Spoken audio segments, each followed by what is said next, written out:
Welcome back, Geekers, and let's see now how we do as we proceed with our franchise mode. We are in episode 2023, season 2023. I think we're at episode like 8 or 9. Don't forget these are 15-minute episodes. If you enjoy the content, please hit that like and subscribe button. It's in short bursts of great Montreal Canadiens rebuild. Let's quickly look at our lines here, who are looking really good in my opinion, at least the top two. Shane Wright, Nick Suzuki, and Connor Bedard. Patrick Kane, Ryan Getzlaf, and right here, Ruslan Ulanov. And then we got Oleg Alexeyev, Ryan Poehling, and Jonathan Drouin. And then we got Jesse Ylönen, Phil Kessel, and Joel Teasdale. Defensively, we got Romanov and Chris Letang, Josh Burke, and Vila Ilona. We got Euro Vakanainen, and then we got Joey Keane. If we go look in the AHL, we have young Caden Gooley, who will be coming up probably next year, as well as J.C. Walton, who is a medium elite, so I think he can be up next year as well. We got Norlinder and Struble as well. And up front, we have Mizak, who is going to hopefully do really well for us. If not, we have some really interesting other players that are going to be coming up through the development program. Without further ado, though, let's see how the team performs, and can we, ladies and gentlemen, make the playoffs, or are we going for one more year of drafting? If we do, I mean, it's very possible we may have to, but I'm really hoping that this is the year the Montreal Canadiens can make the playoffs. 2023-2024 season. Let us see how it goes. So we are losing quite a bit of preseason games. Not a good start, but we do get a win. All right, 1 win, 2 wins. Look at that. There you go. 3 wins. Oh boy. Yeah, we can score goals. All right, and let's see how the youth is doing. Our average age on this team is like 24, which is pretty low. Phil Kessel, Big Phil, is leading the team in points on that fourth line, so good for him. So not really what we were expecting, but definitely. All right, and Kane right there as well, leading in points at the end of the preseason. If we just quickly look at the rest of our guys, Shane Wright has 5 points, Romanov has 5 assists, Ulanov 4, Suzuki 4, and Connor Bedard right there. So our hope is that Connor Bedard can achieve Rookie of the Year, but we have 2 top tier rookies this year in Bedard and Ulanov. So both, if either of them can win Rookie of the Year, that would be great. Shane Wright just missed out by 1 point the previous season. He lost it to Brent Schmidt, Brent something. Brat. I don't remember his name. But we're starting off good with a loss. And a second loss. So it looks like still 1 more year of rebuilding potentially. And another loss. Hopefully there's a good pick down here for us. Well, there is an elite sniper right there. And the first overall pick isn't even an X Factor. My goodness. The only X Factor is here. That is something. And we got, Macklin Celebrini as a lot of centers again. So many centers. But right there, that's an interesting pickup right here. I'd really like to see if we could get Tidge Aginla. That is, yes indeed, Jerome Aginla's son. Tig. So Montreal starting 0-4. But we do get our first win against the Tampa Bay Lightning. And then we go back to a loss. So we are starting dead last in the league with 1 win and 1 overtime loss. But we do get our second win versus the Columbus Blue Jackets. Can we put together a few wins? We do get a second win and a third win. That is 3 back-to-back wins now against Columbus, Ottawa. Wow, and there we go. We just put 4 wins together. We are now 5-4-1 in the first 10 games of the season. Connor Bedard with 8 points, 6 goals, 2 assists. That is relatively really good for him as the leading point getter of the team. Shane Wright with 8 assists, Romanov with 7, Nick Suzuki with 6 points. That is very impressive. Joel Teasdale doing really well right there with 5 points. Alexeyev with 5, Drouin, Kane, Getzlaf, and there's Ulanov right now. He only has 4 points in 10 games, but he is a power forward, so we'll see how he does. He will most likely always end up being our second line unless I put Suzuki down at some point, which I could. I definitely could put Suzuki down to the second line, especially once I have Shane Wright and Connor Bedard playing at such a high level. So we're going to keep on moving forward right here. First 10 games, we are 5-4-1 record. Let's see if we can keep on pushing. Now, we do get a loss to the Detroit Red Wings, though, putting us at a 5-5-1. Can we beat the Florida Panthers? We do, but we do lose to the San Jose Sharks. That's an unfortunate loss. Next up is the LA Kings, and we get a 3-0 win. So they're asking for our 3rd and 4th round pick. They're going to give us their 3rd, and they want Kukan. So I think this is kind of like a cap dump. We're going to check out what Kukan looks like. I don't think he's really going to step into our lineup. He's an 80 overall, so he's a defensive defenseman. He doesn't fit on any of our lines. So we're not going to actually take him. We're going to let him walk. We're going to refuse this deal. Sorry, Ottawa. It was an interesting offer, but he doesn't fit on any of our lines, so we're not going to take it. Montreal now 7-7-1. We're middle of the pack, 15 points on the season so far. Tied with Tampa, but we do get that loss, bringing us now below Tampa. The Islanders up next. They do beat us in shootouts, and we do get a win against Nashville, which is nice. Next up, San Jose again, and we lose 5-0. So that's pretty rough. Montreal now 8-9-2, and in a playoff spot, as the East seems to be struggling quite a lot. So Alexander Carrier is the only guy we haven't signed. He didn't want to sign back with us, so it looks like he's not playing with the team as we approach the December 1st deadline for signing. So we are now out of the playoff spots. Bruins right above us, and we are struggling. We keep on losing games, but let's see how the team's performing individually, as we do get a 5-3 win versus Detroit before losing 4-3 shootouts to Anaheim. We are 10-11-3, a better record definitely than last season. In 24 games, Romanov has 18 points, 1 goal, 17 assists, leading the team currently in points at 18.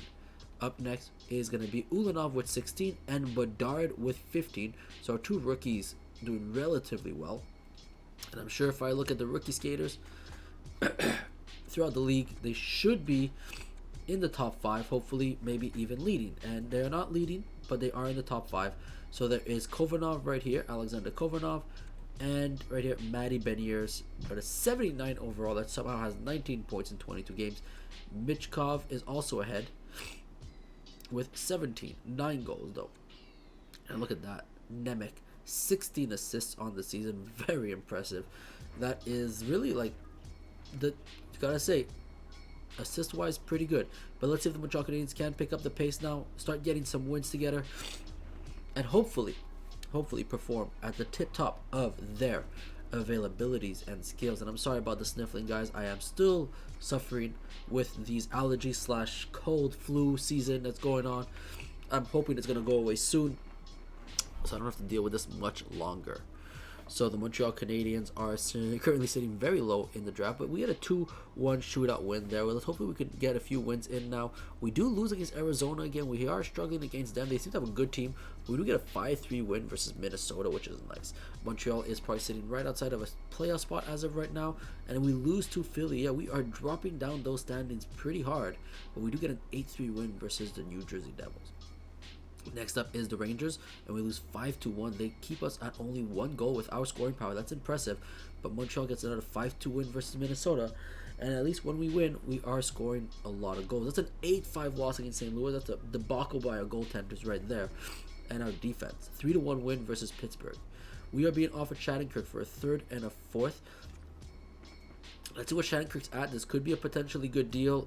Bolster up the defense a bit, but I don't know. He is an 81, so that's not too bad. He hasn't played any games yet, so Carolina is not even using him. He doesn't fit on any of our lines, though. So I don't know if we should take him. I think we will. Like I said, it does bolster us up a bit. And we could definitely use a bit more bolstering.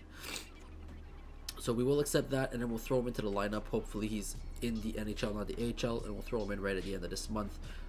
Especially now, yeah, like another shootout loss. A 5-3 win. Can we beat Detroit? Though we have to beat Detroit, and a 3-1 loss. So we are struggling. We're not in the playoff spots yet, but the season is far from over. I do think we can make that push. 31 points for Romanov in 37 games. That is pretty impressive. So we're going to go right here now and make a change on the defensive side of things, where we are going to go and take out Keane. And I think, yeah, we're going to put in Shattenkirk. There we go. And that's what we're going to do. Perfect. So that plays up a lot better with the rest of the team. and let's see how that progresses.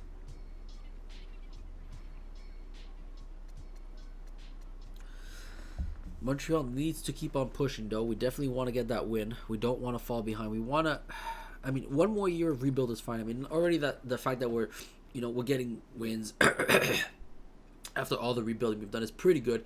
But obviously, we want to push for that major win. So if this is the last year of the rebuild, 3 years is really the limit of what I'm willing to accept in a rebuild. 5 years is the grand master plan. But by 5 years, we should be playoffs every year. The thing is, in 5 years, it's a lot of signings that we're going to have to do. So our goal is to try to win before we do major signings, but we do have a lot of cap space. A lot of guys are signed just for 1 year, so we know that's going to open up a lot. We're not taking Kukan again. We are going to refuse that pick.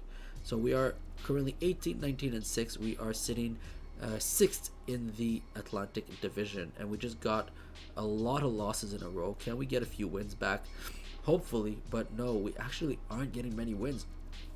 The January is a very tough month right now for Montreal, as we just completely slid down the standings all the way to the near bottom of the division, as we just keep on losing every game, unable to get those wins. And we do get a win against Carolina, so that's a good positive one, and one win against Buffalo, who is beneath us in the standings. We do lose 1-0 to Oizo. We get shut out, and we beat the Seattle Kraken 4-3. We are currently 21, 24, and 7. Isn't looking very promising for the Montreal Canadiens. But if we look at our points, Romanov has 45 points in 54 games, which is very good for his defensive skills. Kane has 38. Bedard is at 35 points, so definitely he's not getting Rookie of the Year. As much as I'd like to say he is, if we go into the rookie standings, he's definitely fallen off, way off in regards to that. 37, 36. Actually, no, they slowed down the other guys. So there is a good chance for him to go, but they do have less games, so it's going to be hard. But he can do it. He just keep on pushing. 15 goals. Ulanov has 20 goals. So very nice to see our young players getting points. 35 points each is really not bad. But Romanov, again, 45 points in 52 games, 42 assists. He is a dynamo on the ice for the Montreal Canadiens, and that is why we locked him up long term. We're now going to move in right here. This looks again like a year of probably selling, but I don't think we're going to sell. I think we're going to just stay pat. The reason why I think we're going to stay pat is we're not going to get much for the guys we do have, and if we sell, we're just going to ruin our development of our players. So I'd rather keep everything as is and then just not sign them back next year, sign the guys we need to, and go for that big final push. I think that's going to be the major goal. Unfortunately, we are not going to be making it to the Stanley Cup playoffs this year. We are struggling. We've been getting shut out, which is really weird considering the potential of goals that our players should be able to put up. So we're going to have to keep on pushing on that end for sure, and definitely see how that goes. But as of right now, we are looking at a losing record of 23, 30, and 8. We are right above the Ottawa Senators as we approach the trade deadline. This is looking very rough. But Romanov almost at 50 points in 61 games as a defense. Very promising for us that he is going to be our top point getter. Kane at 43. Bedard is at 43. He is playing well. Getzlav Suzuki at 39. Shane Wright seems to be struggling a bit. He's at an 86. He hasn't grown. 85 right there for Ruslan, so he has grown.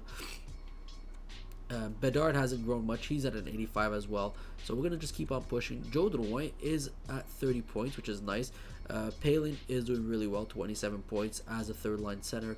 I'm very happy there. And he would be a better fit on some of the other lines, but we'll see how that goes. Letang is getting old, so we're going to have to see how that goes. Right here we have Alex Eve. He's 19 years old, okay? He's 19 years old, 78, top 6 medium potential. And you know what? Like, we may put him up on the second line, actually. Let me just see. Because if I could get some development going, that's what I'm going to aim for. If it doesn't ruin the second line's chemistry, we're definitely going to put him up.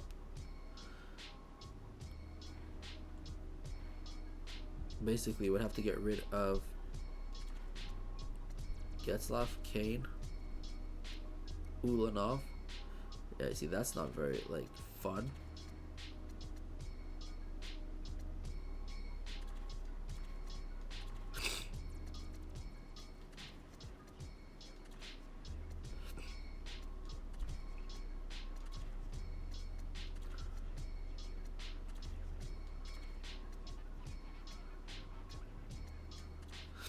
Well, you try a few things, and if it doesn't work, you just move on. That's the way it goes. I'd like to see if I could make...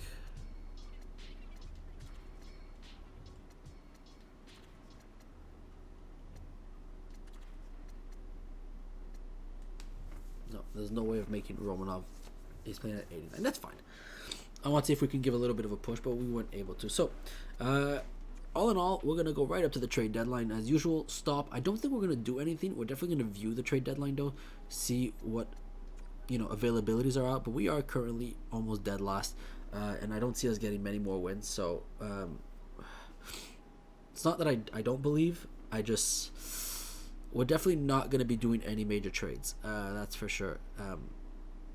But without further ado, we're going to quickly end this video, and we're going to be right back with the trade deadline and the rest of the season coming right up for the rest of the 2023-2024 season. We'll see you soon, Geekers.